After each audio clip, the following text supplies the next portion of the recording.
Muy buenas tardes, bienvenidos a su programa Madres de Jesús Sacerdote, donde nos unimos a María y nos ofrecemos por ellos. Es un placer tenerlos compartiendo con nosotros esta tarde.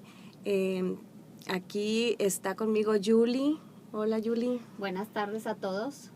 También tenemos de invitadas el día de hoy a dos hermanas que estamos muy contentas que nos hayan acompañado, la hermana Vero y la hermana María Elena, que son misioneras eucarísticas de la Santísima Trinidad. Y hoy les vamos a platicar del Padre Pablo Guzmán. Pero antes les quiero pedir que me acompañen a ofrecer este programa por los sacerdotes, por el Papa Francisco y hasta llegar hasta los seminaristas. Entonces nos ponemos en la presencia del Señor, en el nombre del Padre, del Hijo y del Espíritu Santo. Amén. Amén. Entramos en el corazón de María y le pedimos al Espíritu Santo que venga. Ven Espíritu Santo, ven a iluminar mi mente y mi corazón, para que pueda entender el mensaje que tienes para mí el día de hoy. Por Jesucristo nuestro Señor. Amén. Amén. Y qué bonito día nos tocó, ¿verdad? Hoy es el día que celebramos en la iglesia el nacimiento de nuestra Madre Santísima.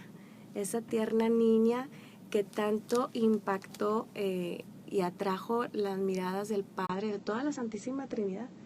Como decía ayer el Salmo, el Rey está prendado de tu belleza. Luego pensamos en María, ¿no? Y después de María en la iglesia entera. Y hoy también es un día muy importante y por eso me da mucho gusto que nos acompañen, porque el día de hoy, 8 de septiembre, celebramos el 7º aniversario de que iniciamos el grupo de maternidad espiritual sacerdotal aquí en Monterrey. Entonces, pues estamos de fiesta, de acción de gracias. Y qué mejor que hablar de un gran sacerdote, ¿verdad? Porque pues nuestro grupo es una vocación, vivimos la vocación dedicada a la santificación de los sacerdotes. Y ustedes también, ¿verdad, sí, hermanas? Así es. Entonces, ¿qué les parece si nos platican del Padre Pablo Guzmán, misionero del Espíritu Santo? Y pues para irnos con un orden, porque hay tanto que decir de él en una hora, ¿qué les parece si nos vamos por orden desde que él era chico, ¿no? A ver, ¿quién nos quiere platicar? Madre Elena. Bueno, él nació el 25 de septiembre de 1897 en un pequeño pueblito que se llama Cuanamuco, que en realidad era un caserío. ¿De dónde? De cerquita a 11 kilómetros de Moroleón. En Morelia, Michoacán. En Guanajuato. En Guanajuato. Es Moroleón, Guanajuato, por supuesto. Es Guanajuato. Pero desde muy niño salió de allí, sus padres tuvieron que buscar la vida por otros lados, estuvieron en Guantacareo, estuvieron en algunos lugares, fue bautizado el mismo día que nació, y se bautizó con el nombre de José Bardomiano de Jesús. El nombre de Pablo María, se lo pone el padre Félix cuando entra al noviciado, el día que toma el hábito. ¿El nombre de religioso? Sí, ¿verdad? con el tiempo fue nombre legal porque le hicieron todos los trámites por aquello de los viajes y las cosas, pasaportes y todo. Y se le conoce como Pablo María Guzmán. Nace como... No es hijo único, pero es hijo único varón y solo tiene una hermana mayor. Desde como los 6 años él descubre, no sabemos cómo, creemos que a través de un hermano de su mamá, que tenía un oratorio a escondidas, descubre que la presencia de Jesús. Y un día descubre que en la parroquia de Moroleón, allí en el altar hay una cajita y ahí está Jesús. El sagrario. El sagrario. Pero pues sí, 6 años, una cajita. Sí, tiene el abuelo materno que está medio ciego, lo lleva y para que lo sienta para que ahí lo espere, y él se sube las graditas para ir a orar. Y todo el mundo le decía que pues que para qué hacía eso, y él decía que porque para él la oración era un dulce. A los 12 años le preguntan en su escuela, él estudiaba música también, le preguntan qué quiere, qué va a hacer, ¿verdad? ¿Qué quiere ser? Y él dice, sin dudarlo, yo sacerdote.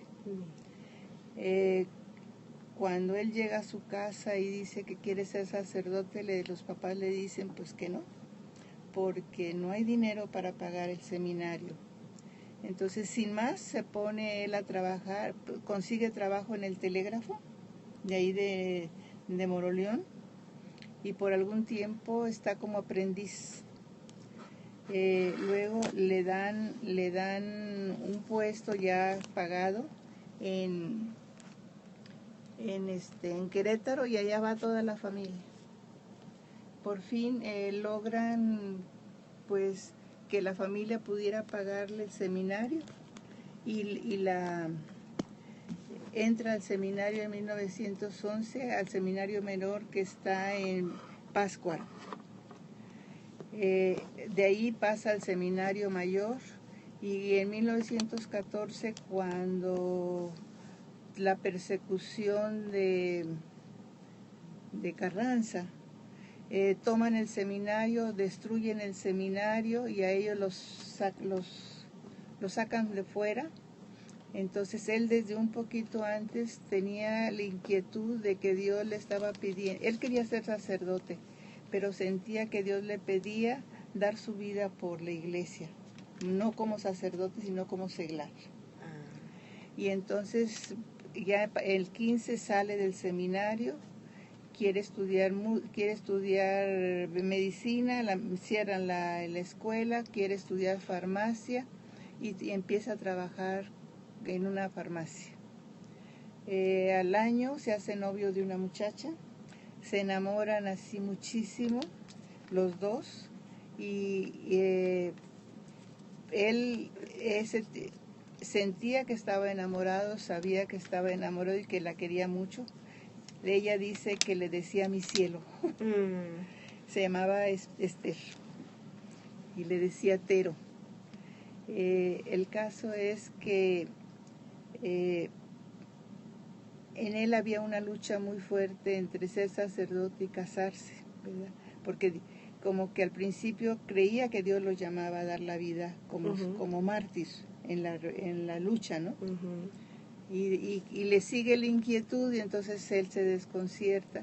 Terminan el noviazgo y faltaban 2 meses para que entrara al seminario, y quiere pasarlos con sus papás, pero no sabemos qué pasó. Pero antes del mes él está otra vez en Morelia, se vuelven a encontrar, y adiós seminario. Adiós, la convenció la chica. Sí, ella lo convenció o él a ella, no lo sabemos.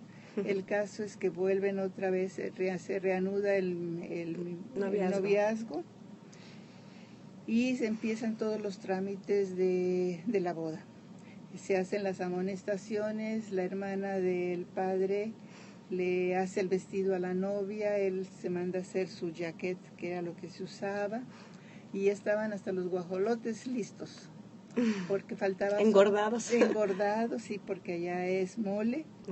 Y resulta que él seguía con las inquietudes, y además el director espiritual se daba cuenta de que no sabía qué, ¿verdad? Que tenía como las dos cosas muy fuertes, y se llega a Pentecostés 8 días antes de la boda, y él le propone hacer un retiro, y hace el retiro, y en el retiro, de acuerdo con su director espiritual, decide volver al seminario, y se queda la muchacha.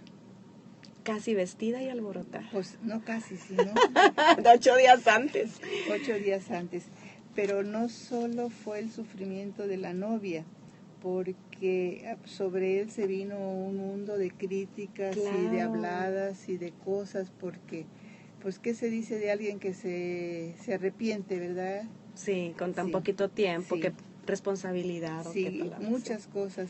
La novia lo entendía, porque ella se daba cuenta y sobre todo la mamá de ella se daba cuenta de que le decía, hija, este muchacho no es para el matrimonio, pero pues, se querían. Pues sí. Y era genuino su amor, o Sí. sea, nada más que él no se había podido decidir desde antes. Sí, y porque sentía las dos cosas, ¿verdad? Entonces, la otra vez se fue a su casa para esperar que empezara el seminario. curso, pero aquí ya habían pasado 3 meses y ese día o al día siguiente se mete al seminario. Dijo, no vaya a ser que me venga a convencer. Ya me dijo el Espíritu Santo que me quiere para él, Sí. así es que mejor me voy. Él no conocía nada de las obras de la cruz. Él escribe que poquitos días después de que volvió al seminario, alguien le dio una propaganda de los misioneros del Espíritu Santo y él sintió algo especial, que se salió y fue a una iglesia de ahí de Morelia para leerlo. Entonces le sintió que eso era su boca, que ahí tenía que ser, y como eran misioneros, ¿verdad? A los pocos meses el padre Félix va al seminario y él está con las Madres de la Cruz y celebrando la misa, y él va a conocerlo. Y lo brillan, en cuanto se lo presentan, le dice qué se necesita para ser misionero del Espíritu Santo. Y el padre Félix, así con esa sencillez que él tenía, le dice, tener vocación. No más, si tienes vocación. ¿Verdad? Él y otro amigo también de ahí de Morelia, hacen una noche de adoración para pedir al Señor que les clarifique dónde los quiere, ya que ellos después de esa noche hacen su solicitud para ser misioneros, y el padre Félix no les responde, sino que va personalmente por ellos, ¿verdad? Y al llegar resulta, se encuentra con que el padre Félix tiene que luchar 3 días con el rector del seminario, que no los quiere dejar salir. No los quiere dejar salir, y después de 3 días da el permiso y se van, ¿verdad? Se van en el tren con el padre Félix. Dicen que nerviosísimos porque creían que los iban a bajar del tren. Llegan a México. ¿Pero por la persecución o por qué? Porque el rector ya otro los había bajado, que se andaban queriendo escapar. Sí estaban en persecución. Sí, en esas épocas. Sí, todavía era tiempo de persecución. No la gran persecución, pero pues desde el 14 en México empezó la persecución en pues, fuerza. Sí, pues nunca terminó hasta los 30 y tantos, ¿verdad? Hasta el 40. Y eso era de que los misioneros del Espíritu Santo fueron fundados en el año 15. Sí, en el año 1915. Y luego, ¿él en qué año entró? Despuésito, 18. En el año 18, o sea, 3 días después. Ya 3 tenían años. poco de fundados. Sí, tenían 5 años de fundados. Cuando él entró en el 19. En junio del 19 entra y hace un retiro para tomar el hábito, y allí él recibe como la primera gracia para dentro de la espiritualidad, que fue como enamorarse de la espiritualidad. De la cruz. De la cruz. Para él fue... Es que es la vocación dentro de la vocación, ¿verdad? Sí. La vocación es sacerdocio, luego misión del Espíritu Santo. Sí. Y vivir. El padre Félix, en el noviciado en 1920 o 21, algo así, les cuenta de que Santa Teresita hablaba del caminito corto para la santidad. Entonces él, en un retiro de Pentecostés, muchas cosas le suceden en Pentecostés a él. Era su fecha culmen de bendición del Espíritu Santo, qué padre. Y en ese retiro él se prepara muchísimo y le pide al Espíritu, le pide a Dios que le diga cuál va a ser su camino, y él encuentra y lo define como el judío errante del Espíritu Santo. Ándale, ¿y eso por qué? Así le inspiró Dios, Ándale. se lo enseñó al padre Félix y el padre Félix lo aprobó. Y cuando el padre Félix le pregunta que a qué le gustaría dedicarse él dijo: yo a las obras de la cruz. Y de hecho él nunca lo olvida el padre Félix y lo dedica a las obras de la cruz. Estaba enamorado de por qué habían nacido las obras de la cruz. Él creía que vivía entre santos, y así que fue. los misioneros del Espíritu Santo era una obra querida expresamente por Jesús. Creía que tenían una gran misión en el mundo y él quería cooperar a esa misión.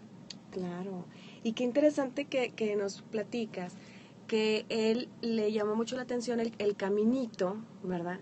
Porque empatarlo con la espiritualidad de la cruz es muy importante, ¿verdad? Sí. Ahora, entre diríamos como de las gracias o virtudes grandes, es buscar siempre la voluntad de Dios y hacerla a como diera lugar. Claro.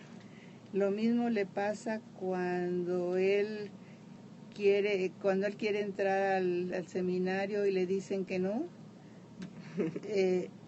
ve el otro camino y lo toma. Después, cuando quiere salir y cree que Dios le pide y se sale, sabiendo que sentía lo otro. Cuando se da cuenta que no es por el matrimonio, deja a la novia a pesar de todo y vuelve al seminario. Y esa va a ser su vida, ir buscando la voluntad de Dios, y siempre va a encontrar así como barreras entre lo que él quiere y lo que el Señor le pide, y las tiene que ir brincando.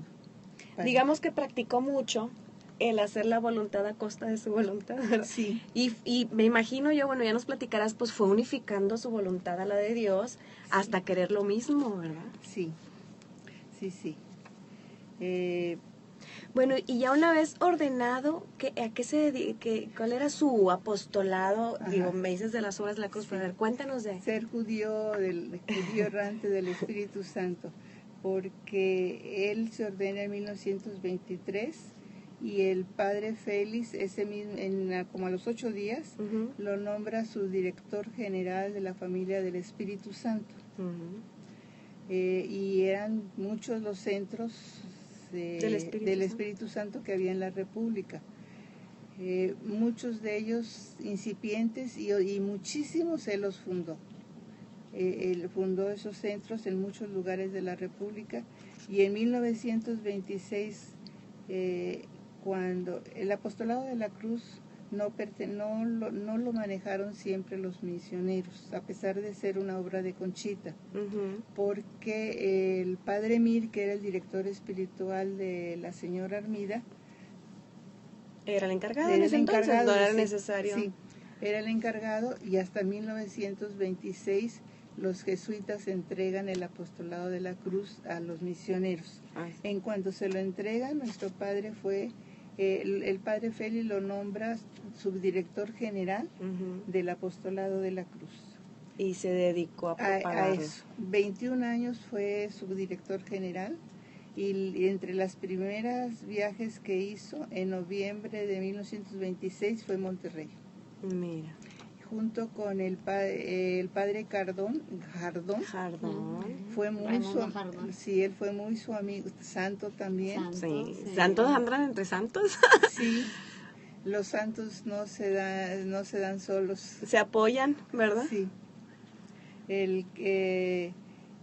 Entonces, por ejemplo, todo lo que es llegaron a tener 100,000 miembros en toda la República. Y él recorría ciudades y pueblos cuando las carreteras y los transportes eran infames. Sí. ¿Verdad? Si ahorita uno se cansa. Sí. Sobre todo en las calles. Sí, andando en las calles. Y porque no solo visitaba el centro, sino que hablaba con los miembros. Era una atención personalizada, ¿verdad? Porque él era muy cercano a la gente. Muy cercano a las personas. Pero aparte porque Dios le dio unos dones muy al servicio de la iglesia, ¿verdad? Sí, sobre todo una salud. Ay, que muy importante. La salud Sí, bueno, pues a él le dio salud, pero también la enfermedad puede ser el servicio para el Señor. Claro, ¿verdad? pero para ir a Sí, para este tipo de trabajo, sí. de judío errante del de Espíritu judío, Santo. sí. Con el tiempo, pues él sigue y el Señor estando en el noviciado, él descubre que Dios le está pidiendo algo, pero él no alcanza a comprender que sabe que Dios quiere algo de él y él no encuentra qué, ni menos cómo hacerlo. Si no sabe qué es lo que le está pidiendo. Y se le fue revelando. Se le fue revelando. En 1926 conoce a una muchacha que quería ofrecerle a Dios almas reparadoras, al Padre Celestial, y él cree que por allí, ¿verdad? Y un tiempo es su director espiritual y empiezan a querer fundar una congregación religiosa. Pasan muchas cosas. El padre Félix, por lo que haya sido, lo manda a Roma y le pide que eso se termine, y él, con todo su dolor de corazón, ese mismo día que le llega la carta, la orden, lo manda, es verbal con el nuevo superior, escribe al padre Félix y se pone a sus órdenes, y le escribe una carta a la muchacha que se retira de la obra. O sea, una obediencia total. Sacrificada. Obediencia sacrificada. Sacrificada. Pues el padre Félix, igual, que era igual, pues iba formando sus hijos igual, ¿no? Estaban en el mismo molde del estilo sí. de sacerdotes. Cuando él se recibe de doctor en Derecho Canónico en Roma, y cuando regresa, él había prometido no tomar más, no llevar la causa de Clarita, y de retirarse de su dirección espiritual y todo, pero traía la inquietud de que lo que él creía que Dios le pedía fundar una congregación.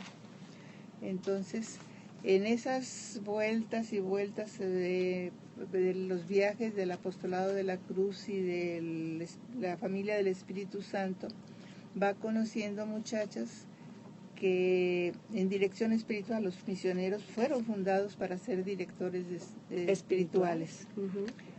Va conociendo muchachas que tienen deseos de vida religiosa, unos en un lugar, otros en otros, otros en México. Y en 1932 ve de espaldas en Puebla a una señorita, muy alta ella, pero la ve de espaldas. Entonces cuando la ve, tiene una revelación sobre ella. Y dice: muy buenas espaldas para una gran cruz. Y se le revela que esa mujer es la que él anda buscando para que haga cabeza a su grupo. Ándale. Sí. Así es el Señor, tiene que decirte clarito.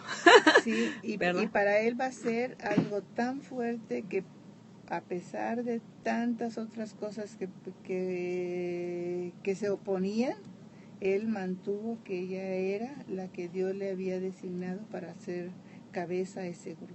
Y le dijo a ella, y ella que... no. Ella ni cuenta se dio en ese momento, pero él empezó a investigar quién era. Ya le dijeron, su mamá pertenecía al apostolado de la cruz, la mamá de ella. De Clarita. Esa se llama Enriqueta. Enriqueta. Y empieza a buscar la manera de tener contacto con ella, y ella le daba vueltas y vueltas, y no se dejaba, porque ella era directora de una escuela de la Acción Católica, y ella decía que ella no quería nada, y menos con un desconocido.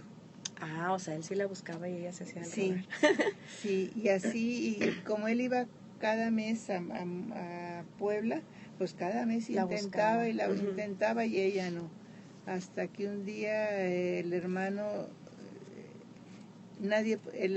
de ella quería ir a la misa del padre Pablo, del Espíritu Santo, de la familia del apostolado de la cruz, y no había quien lo llevara, y empezó chille el escuincle, hasta que la fastidió y le dijo que se callara y que ella lo llevaba. Y allí, a la hora de la comunión, se encontraron los ojos. Y nuestra madre tiene en sus escritos que después de esa mirada ella no podía estar en paz, porque uno de los dones de nuestro Padre es la mirada. ¿Cómo la mirada? ¿Qué hace con la mirada? Habla con la mirada. No, penetra el corazón de las personas. Ándale. Y te mira, te penetra y te puede decir lo que pasa. Ok. Y te puede dar un mensaje también, decir, tú eres, el Señor te busca o algo, ¿no? Pero con ella le dice que le quiere invitar al apostolado de la cruz y ella le dice que no puede, que porque tiene mucho trabajo. Muchas cosas. Y entonces le dice al hermanito, híncate y ponte en cruz para que tu hermana acepte. Entonces la obligó y se fue ella, pero trinando de coraje porque la habían obligado. Y quedó de ir en la tarde a recibir la cinta. Ay, y no fue. Rápido. Y no fue. Pero qué raro, hermana, fíjate, estás hablando de Enriqueta, que finalmente fue la fundadora, sí. ¿no? Qué interesante es cómo el Señor le revela al Padre Pablo que ella era la indicada y a ella no se lo revela todavía. No. ¡Wow! No, normalmente uno creería que a los dos, y luego ya platicas y dices, me confirmas. Sí, no. Pero no siempre es así los caminos del Señor. Y tuvo mucho que ver la perseverancia y la fe del Padre Pablo para creer que ella era, ¿no? Sí, y por fin, hasta que un día él se valió de una amiga de ella y la amiga la citó en su casa sin decirle nada. Y allí estaba el Padre Pablo.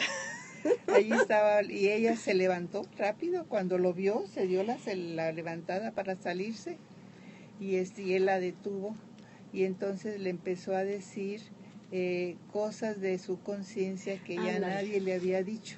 Ándale. No, pues y ahí así la dobló. Así pues sí.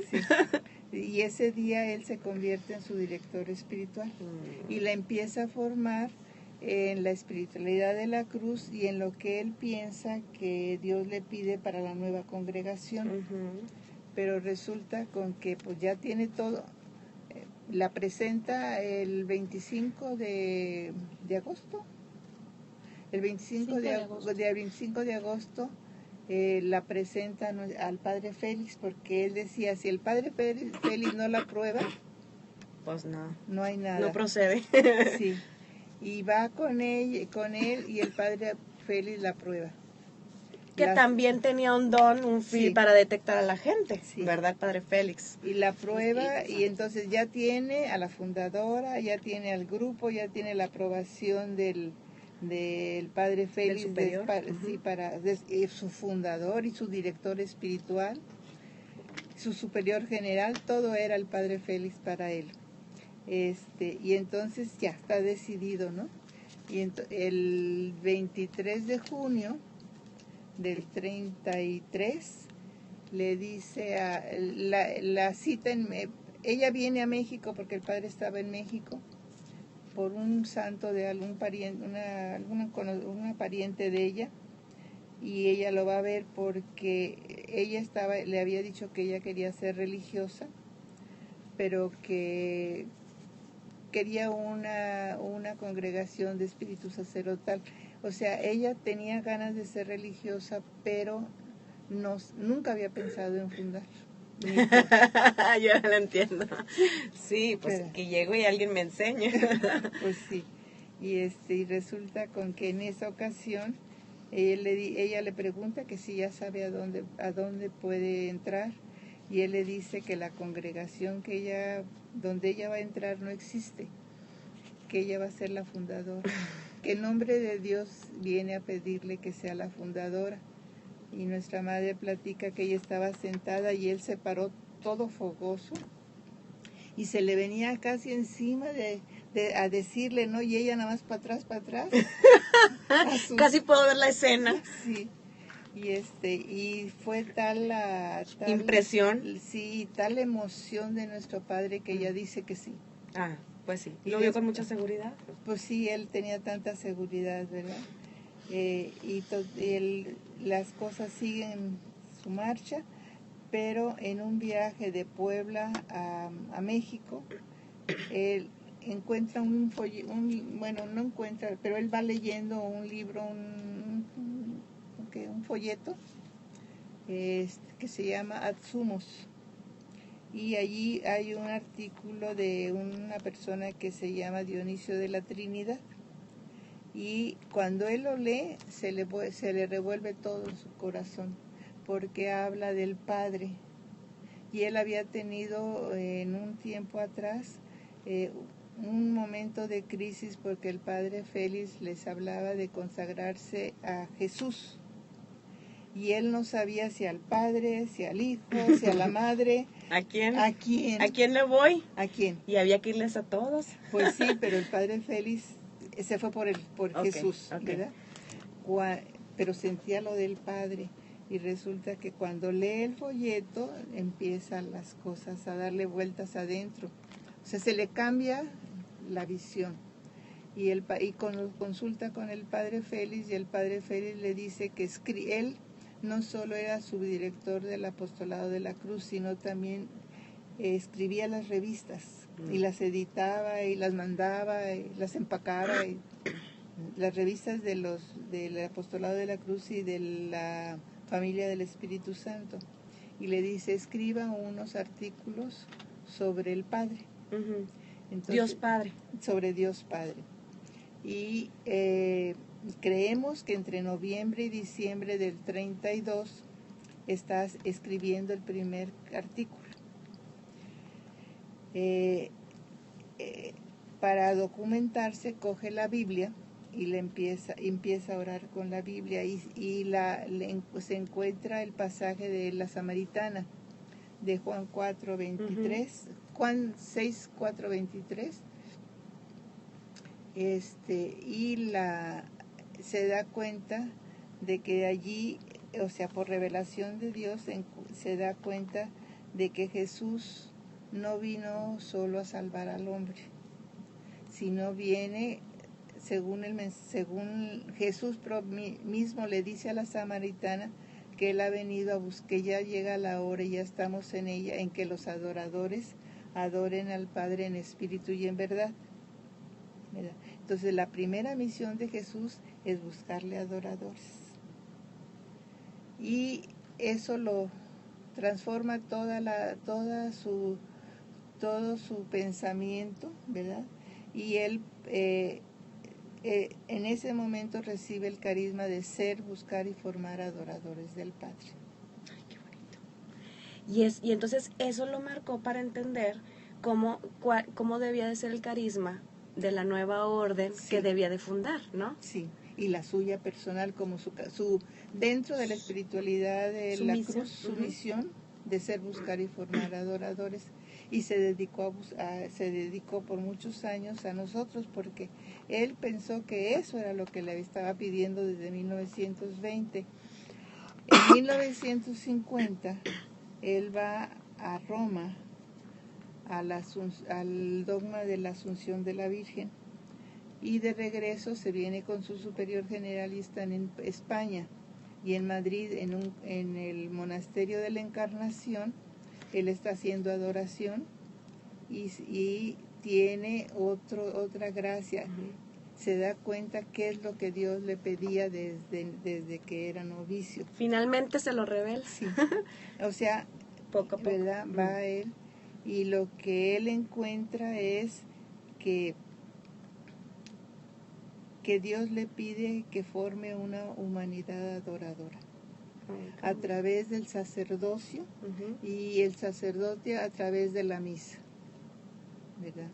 O wow. sea, el sacerdote centrado en la misa, con toda la espiritualidad de la cruz, y él transformándose en un adorador del Padre en espíritu y en verdad con mayúscula, uh-huh.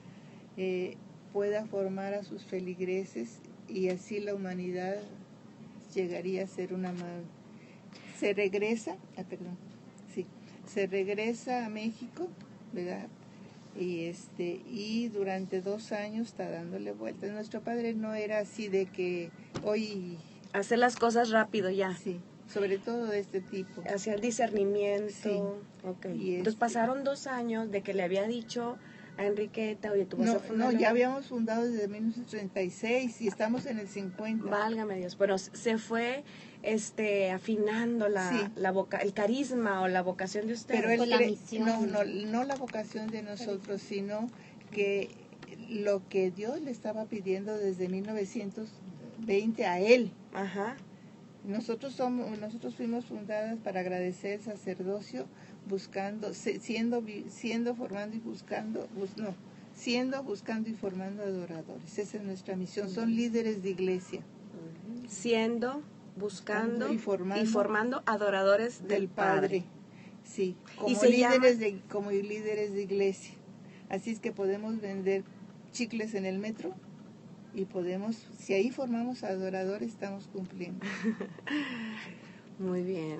Entonces, cuando él empieza la fundación, ya se trae a todas las religiosas y les dice, ustedes, su misión es agradecer el sacerdocio Sí. de Jesús a través de sus sacerdotes ministeriales. A ver, deja que nos platique la hermana, a ver, ¿cómo agradeces el sacerdocio? ¿Cómo puedes agradecer? ¿O ustedes qué hacen concretamente? Digo. Bueno, pues siendo parte de la familia de la Cruz, Ujú. ¿verdad? Estamos orando por los sacerdotes, pero estamos sobre todo entregando nuestra vida para agradecer.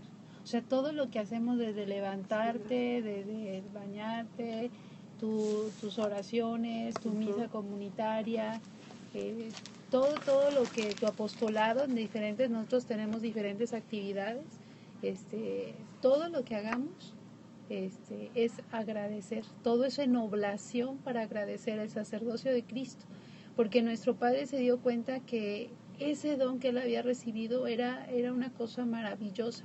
O sea, siendo un hombre de una vida interior muy intensa, de una oración muy intensa, Dios le revela que a través del sacerdocio pues es un don muy grande recibido. Entonces él se da cuenta que él pues Dios le está dando ese poder de intercesión muy fuerte. Uh-huh. Entonces él dice él escribe, él sus oraciones y todo escribía.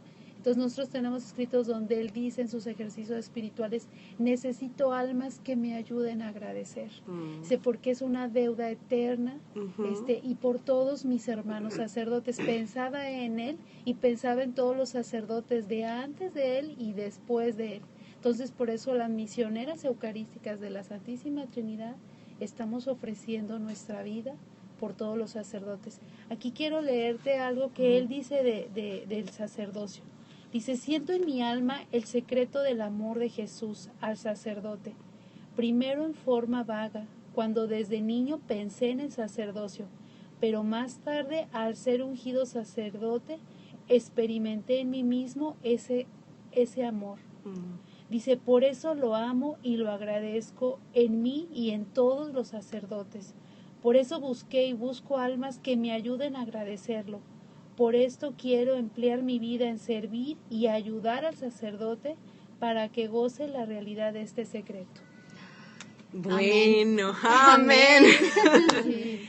Qué interesante lo que nos está diciendo y nos sirve mucho para nuestra vocación de la maternidad espiritual sacerdotal, porque tenemos que abarcar también esta parte, ¿no? En eso somos hermanas de lo mismo. No solo pedimos gracias para ellos, sino que le damos gracias al Padre por habernos dado a Jesús sacerdote y en él a los sacerdotes que tanto bien nos hacen, ¿verdad? Pues esta revelación la recibe nuestro Padre, el Padre Pablo María Guzmán. Wow, y tan fuerte es la intención de Dios Padre de que, pues, porque es su voluntad que se formara esta orden religiosa. Y también quiero decirte algo, él pues en esa visión tan grande que tenía, él se dio cuenta que no todas las mujeres estaban llamadas a ser religiosas, o sea, no se limitó a que solo esta congregación agradecía al sacerdocio, sino que es un grupo seglar que forma parte de la congregación y que también viven en nuestra espiritualidad, pero desde su casa. Señoras, señoritas, que viven también la espiritualidad. Ellas son fundadas un año después de nosotros, en 1937, el 25 de diciembre de 1937, y son hermanas directas de nosotros, son las misioneras auxiliares, hijas de la Soledad de María. Ellas viven nuestra espiritualidad, pero en sus casas, en sus apostolados también. Y pues es esta misma entrega, ¿verdad? A seguir pues está ofreciéndonos, y a mí me gusta cuando veo a algún sacerdote decirles, ¿verdad? Padre, las misioneras eucarísticas estamos ofreciendo nuestra vida para agradecer por todo lo que usted está recibiendo. Y en nuestras oraciones diarias nosotros tenemos unas oraciones especiales que nos dejó el Padre Pablo, y ahí lo decimos a Jesús, ¿verdad? Al Padre y al Espíritu Santo le decimos que nosotros estamos reparando por la gratitud que ellos, que a veces los sacerdotes les está haciendo, o que no lo han podido ver en esta dimensión, ¿verdad? Por eso las misioneras auxiliares y misioneras eucarísticas estamos ofreciendo esa gratitud, ¿verdad? Como supliendo, ¿verdad? Como la Virgen María que Así suple es. todo Así para los sacerdotes. Qué maravilla lo que nos estás contando, porque fíjate, lo que estamos viendo, lo de la maternidad espiritual sacerdotal, que el Señor está llamando a muchas mujeres casadas, ¿no? Sí, que ejercemos, que somos madres. O y vamos señoritas solteras también. Sí, Señoritas claro. solteras que quieran vivir la espiritualidad. ¿Verdad? Y entonces tú nos presentas esta dimensión muy específica de agradecer el sacerdocio y adorar al Padre, ¿no? Que finalmente Él es el que muestra la voluntad, ¿verdad? A través del Hijo, y te unes a Jesús para adorar al Padre. No podemos adorar, sí. ¿verdad? Sí, la Eucaristía forma parte muy fuerte de la espiritualidad del Padre Pablo. Sí. Ay, platícanos cómo vivía él la Eucaristía, que Bueno, su pasión, me imagino, de la Eucaristía. En realidad sí tenía una gran pasión por la Eucaristía.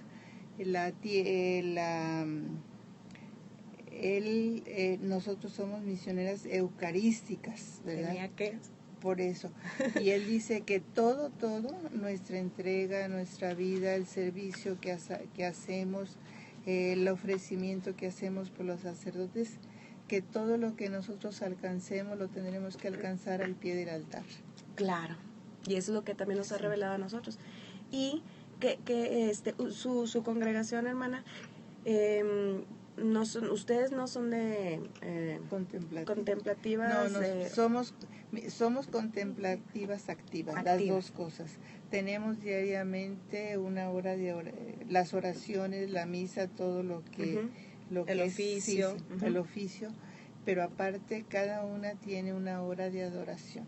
Okay. Y para todo lo que se necesita. Y las hermanas auxiliares también tienen esta hora.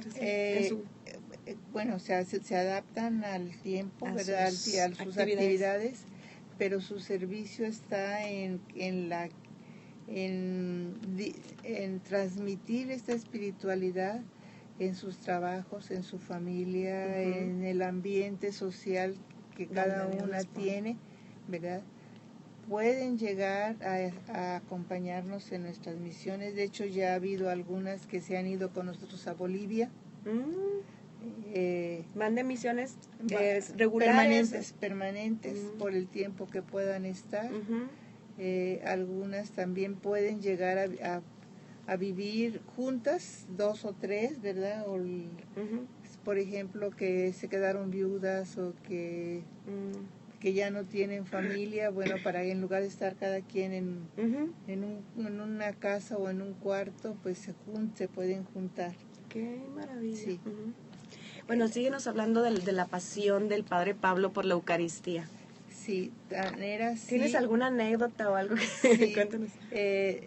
A nuestro Padre se le llegó a conocer más que por todas las cosas, sino como el Padrecito que se pasaba horas en adoración, con los ojos fijos en la Eucaristía.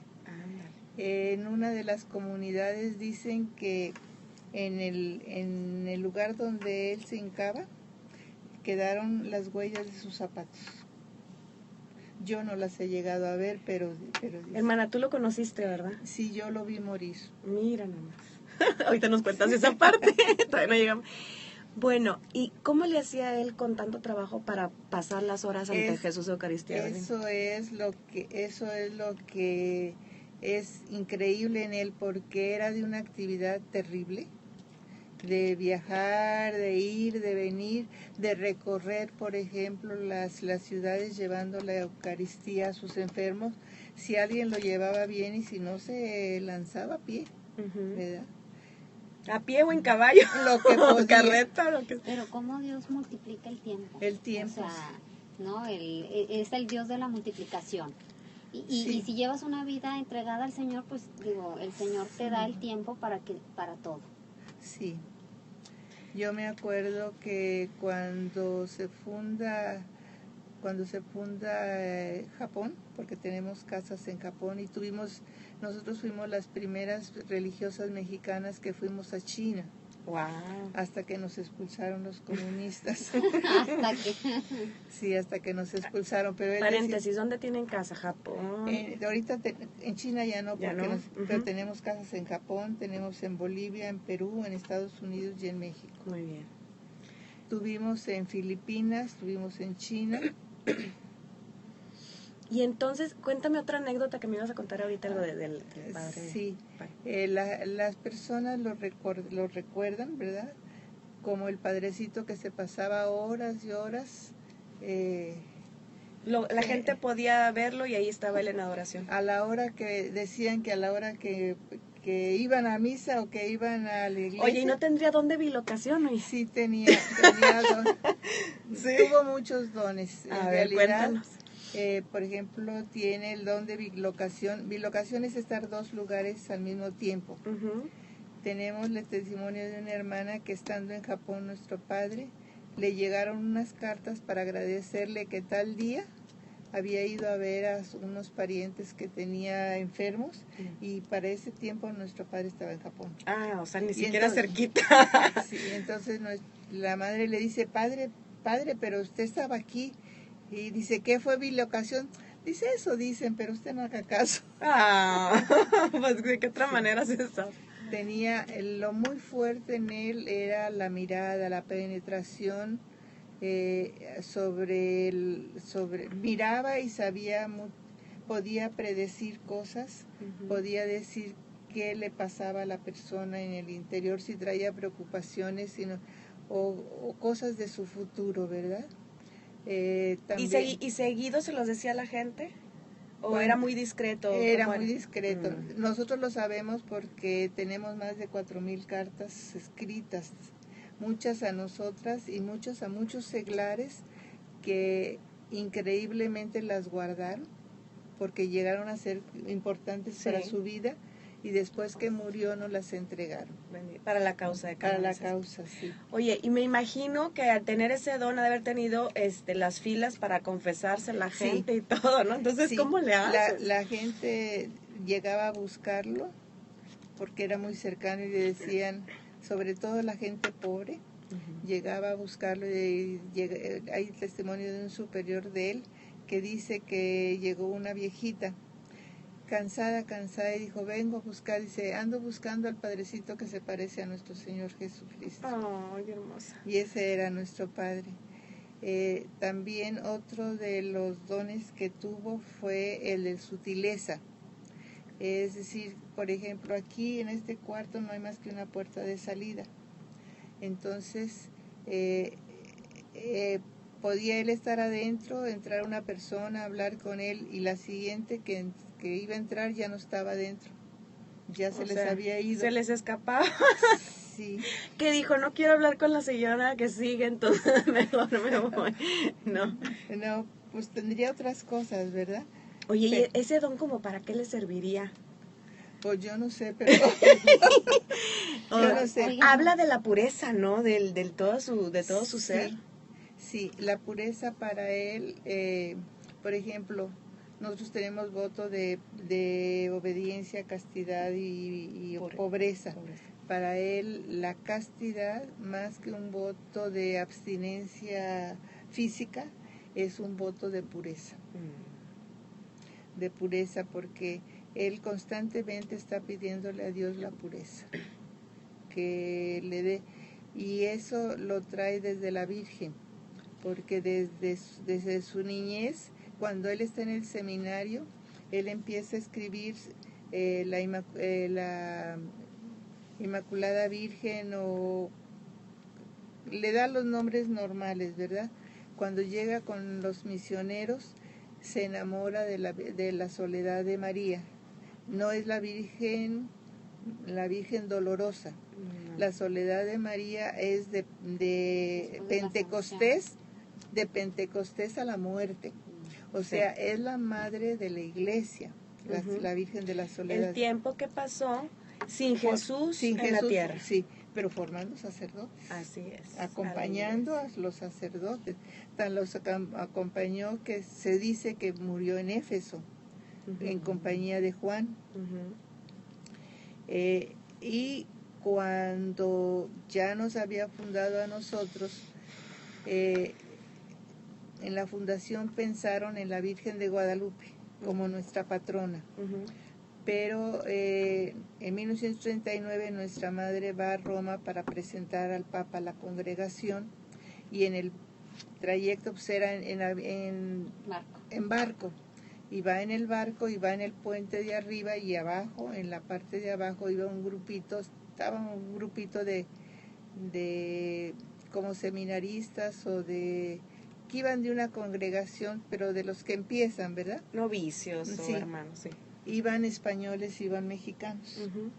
Y de repente se suscitó un pleito entre ellos. Entre las Virgen de la Soledad. La Virgen de Guadalupe y la Virgen, una española, la Virgen de la Merced. Unos defendían a la Virgen de Guadalupe y otros a la de Pilar o algo, ¿no? Sí. Y De Zapopan. Sí, el caso es que llegaron pues no a los golpes, pero sí a decirse que los españoles decían que la Virgen de Guadalupe era muy fea. Y nosotros Mestiza. Sí. Y entonces ella dice que ella pensó que si nosotros éramos una congregación internacional, no podíamos tener una Virgen local, ¿verdad? Aunque fuera el milagro más grande de la Virgen de Guadalupe. Sino que entonces cuando regresa de allá le dice a nuestro padre su experiencia, y entre los dos empiezan a buscar y dicen qué tipo de virgen quieren. Entonces deciden que sea una virgen con una cara judía, que sea una virgen que represente el sacerdocio. Y lo buscan hasta que un 25 de marzo, que era cuando se festejaba nuestra fundadora, nuestro padre le lleva una estampita de una virgen italiana que se llama Lumini Plene. Está la Virgen llena de luz, y aquí tiene el Espíritu Santo. Entonces se la regala y le dice que si le gusta para la Virgen de la congregación, y nuestra madre dice que sí. Pasa el tiempo y encuentran a un escultor indígena en una de las calles de México, y le mandan a hacer, le dicen que si puede hacerle una imagen de bulto, ¿verdad? Porque era una estampa. Sí. Y él dice que sí, nada más que necesita ver cómo caería el vestido, porque no se le ve el vestido por la luz. Y en eso va nuestra fundadora, le prestan un ornamento, no me acuerdo si vicentino o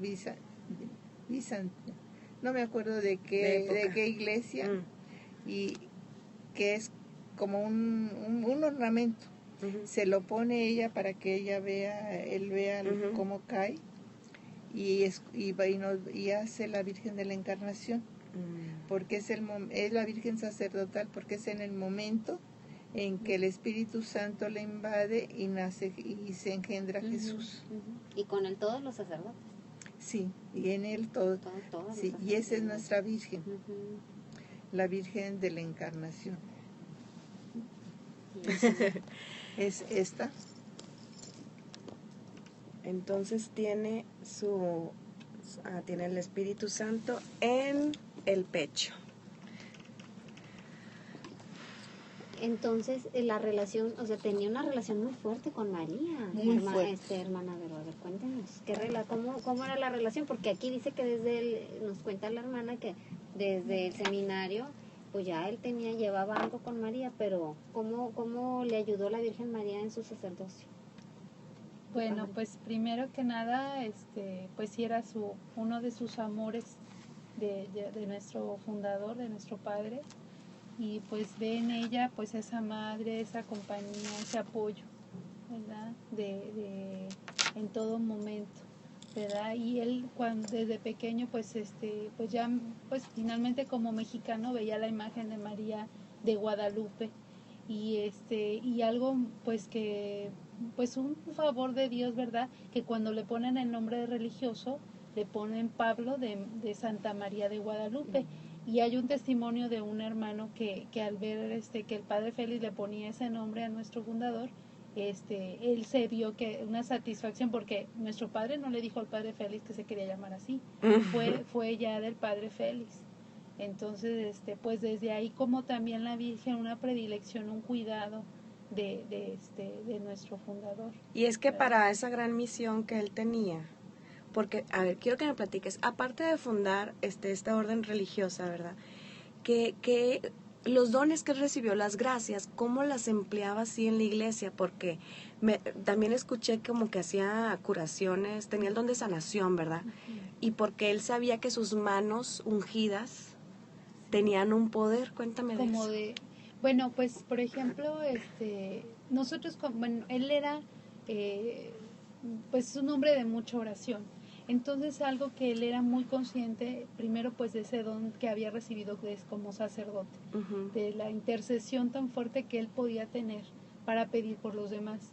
Pero también, Dios bueno, él mismo, y a través de la misma espiritualidad de la cruz, es invocar al Espíritu Santo. Entonces él pues se da cuenta que lo hacía.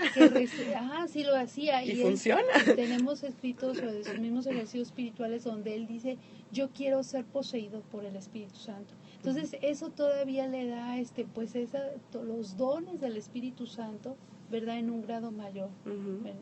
Sin embargo, pues ahora sí, como dones especiales para él, que son carismas ya, él recibe precisamente lo que decíamos de esa forma de mirar a los demás, esa forma de que los ayudaba incluso a entender lo que la persona estaba viviendo, ¿verdad? Cuando, por ejemplo, se habla de que tenía el don de profecía, ¿verdad? El carisma de profecía, pues él lo pone pues, también al servicio. Cuando una persona le comentaba algo, él también lo que llegó a decir, lo que tenemos como testimonios, pues fue para la persona también de orientación en su vida, incluso de su vocación, ¿verdad? Tenemos, por ejemplo, cuando la gente acudía, lo que decían, ¿verdad? Que lo veían mucho tiempo en oración, pero también muchos testimonios decían, es que era muy cercano a nosotros, platicaba con nosotros, él fue pues como misionero del Espíritu Santo, un gran director espiritual. Entonces también todo eso lo ayudaba a él pues a ir acompañando, a ir orientando y intercediendo, ¿verdad?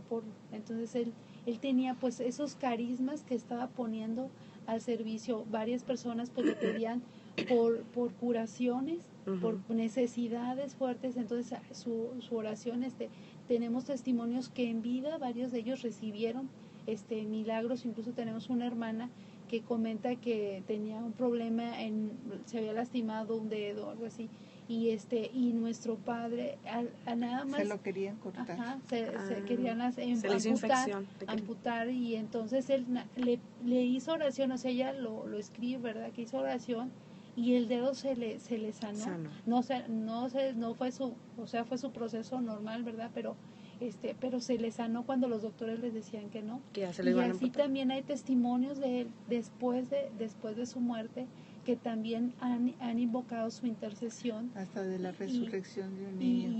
Y ha habido los testimonios de que se reciben esos dones, esas gracias, ¿no? Por intercesión suya, Así porque es. era tanto su intimidad con Dios. Sí. Así es. ¿Qué es lo que lo hace ser tan buen intercesor en el cielo? Tiene entre las gracias que tiene, él buscaba la transformación en Cristo Ujú. y quiere llegar, y ya al final de su vida hay un párrafo que a mí me estremece porque dice, empieza a dar gracias porque ha sido aceptado como adorador del Padre y como sacerdote adorador del Padre. Y una de los gracias que él de las gracias que él recibe es nosotros lo sabemos como la mirada. No la mirada de penetrar a las personas, sino él pide y se prepara con mucho tiempo y la recibe. Él pide que en la misa él pueda mirar al Padre a través de los ojos, a través de la Eucaristía, y que el Padre lo mire a él. Y creemos, ¿verdad?, sin poderlo asegurar, porque pues no somos teólogos, y eso la Iglesia lo tendrá que decir algún día, decidir si sí o si no, que llegó a la encarnación mística. Apenas te iba a preguntar que hay un caminito tradicional en la teología que de la unión transformante, ¿no? Y te va llevando a desposorios, matrimonio espiritual, encarnación mística. Entonces, fíjate, porque qué interesante lo de la encarnación mística, que en Conchita, que en Monseñor Luis María Martínez, ellos se dan cuenta. Conchita lo descubre porque fue primero, ¿no? Y luego Monseñor, sabiendo, le aclara a Conchita y luego él también la recibe, Monseñor Luis María Martínez. Sí. Pero me comentaban que podías tenerla sin que se llamara así. Es una transformación y además se da de diferentes maneras en las personas y nuestro Padre la pide en herencia para muchas de nosotras. O sea, él le pide a Dios que mis hijas, o sea, ustedes... Sí, que eso que él ha recibido lo dé en herencia. Pues así decimos nosotras de Conchita Cabrera. Ya recibimos en herencia su maternidad espiritual sacerdotal y hemos meditado mucho también de la encarnación mística, porque gracias a los teólogos modernos que nos han ido abriendo la luz de que pues es una gracia que recibes en el bautismo y debes desarrollarla y dejarte hacer, ¿no? Por nuestro Señor hasta la encarnación mística, pues es nuestra tirada, ¿no? Es el caminito. Sí, realmente sí. Pero él no lo dice en sus escritos, en su diario espiritual. Nosotros tenemos muchísimos libros que desde que la fundación, desde la fundación, una hermana, nuestra madre le dio el encargo de tomarle todo en taquigrafía y lo otras, pero tenemos 4 libros que son sus ejercicios espirituales. Yo los quiero. Lo que les voy a leer ahorita es, él en esos ejercicios, ¿ya es hora? Sí, léenos esto que nos para no nos dice, dejen picados. ¿qué me pide mi sacerdocio? Ándale, en primer lugar y con apremio me pide y exige mi transformación en Cristo, pero no solamente al celebrar la misa o en algunos actos de ministerio sacerdotal, sino siempre. Y en cada detalle de mi vida, Jesús me quiere transformado en Él para que ame como Él a su divino Padre en espíritu y en verdad, para que luche y muera buscando la gloria de ese Padre, para que pueda encontrar y darle los adoradores del Padre que el Padre busca. Wow. Pues eso es esto que nos acabas de leer del Padre Pablo, nos lo vamos a quedar como una plegaria, ¿verdad? Para que el Señor se lo conceda a todos los sacerdotes. Y pues lamentablemente se nos acabó la hora, ya nos pasamos un poquito. Quisiéramos, pues como decías tú, hermana, nos podemos quedar los días platicando, los libros y todo, pero es un gozo para nosotras pues profundizar en el conocimiento del Padre Venerable Pablo María Guzmán y pues todo lo que hizo para la iglesia, pues agradecerle al Señor, no nada más por el sacerdocio, sino por él, ¿verdad? Porque lo puso al servicio de la iglesia y sigue al servicio de la iglesia en el cielo. Por lo mismo es que están ustedes de causas de canonización promoviendo que lo conozcan, que le tengan confianza para pedirle algo, ¿no? Y que sepan, sí, es buen intercesor, pídele. Y pedirles que si buscan en internet, puedan encontrar la oración que se dice y buscar la dirección de las hermanas. Si reciben un favor de parte de él, por favor que les escriban a ellas y les digan, no tiene que ser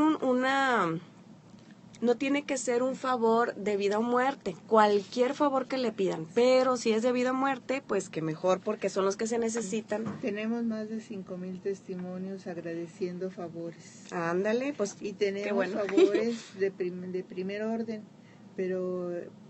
No han procesado eso. No, lo que pasa es que para que pueda trabajarse Para la milagro, beatificación, sí. se necesita todos exámenes y todo, y es una curación instantánea de lupus. Pero el médico no nos quiere dar la historia clínica, la historia clínica, en donde qué le dio, qué tomó, qué esas cosas, ¿verdad? Ay, pues mira, pues será cuando Dios quiera, porque yo siempre he pensado que estos... tiene su tiempo. Cuando Dios quiere, hará el milagro instantáneo, pero mientras el propósito es que se conozca la obra que Él hizo en cada uno de nuestros santos, que tenemos muchos en la espiritualidad de la cruz y que todos aportan algo maravilloso, pero la buena noticia es que este querido Padre Pablo está muy activo, o sea, sí echa la mano, ¿verdad? Entonces vamos a pedirle a Él y les invito a que cerremos este programa pues con una acción de gracias en el nombre del Padre, del Hijo y del Espíritu Santo. Amén. Pues te damos gracias, Señor, por este programa donde hemos conocido más tu obra que has hecho en este querido Padre Pablo María Guzmán y en las religiosas que quisiste fundar a través de él, misioneras eucarísticas de la Santísima Trinidad. Te pedimos que concedas a todos los sacerdotes la gracia de ser transformados en Cristo y para todos nosotros la gracia de ser tus adoradores. Amén. Amén. Y bueno, y con esto nos despedimos. Muchas gracias. Queremos agradecer a las hermanas por estar esta tarde aquí con nosotros. Los esperamos el próximo jueves y recuerden que tenemos cada primer viernes de mes la misa en honor al Sagrado Corazón de Jesús y los miércoles nuestra hora santa a las 8:30. Nos vemos el próximo jueves. Que Dios los bendiga.